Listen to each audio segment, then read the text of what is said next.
Okay, is a 100% hand count even physically possible? From Frank Miller. Frank, thanks for this question. A lot of people have been asking questions about hand counts and what's best, machine count or hand count.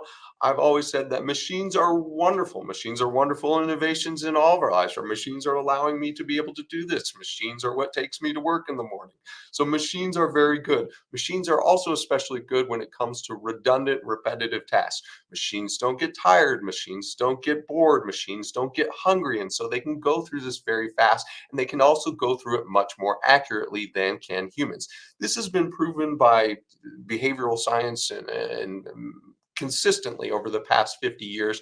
And it's just like any other type of thing where a machine's automating a process, such as if you were taking the SAT when you were in high school, or if you took the ACT, you would fill out those ovals and then a machine would tabulate it.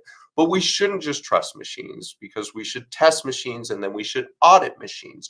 So what happens in Maricopa County is Maricopa County only uses tabulation equipment that has been both federally and state certified. Then before every election, what is done is the Secretary of State brings a test stack of ballots that have already been filled out, and they know the answers to those, so to speak. They know what the outcome should be. They run them through the different tabulators, and they make sure that the tabulators read those ballots as they were marked.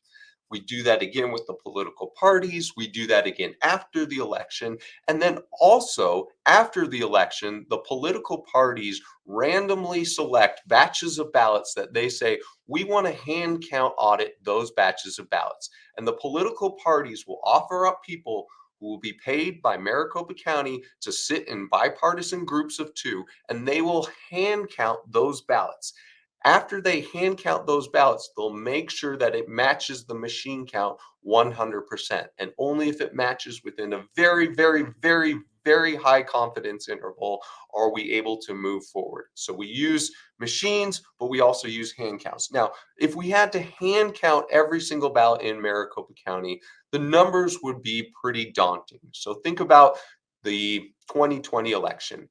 The average 2020 ballot for the November general election had over 80 positions on it, 80 votes on it. And there were over 2 million people who voted in Maricopa County. So that would be 160 million ovals that we'd have to count in bipartisan teams. The manpower, the space, the expense, the accuracy of doing that would all be very daunting. And so that's why we use tabulation machines in Maricopa County that tabulate your hand marked paper ballot, but then the political parties do a hand count audit afterwards.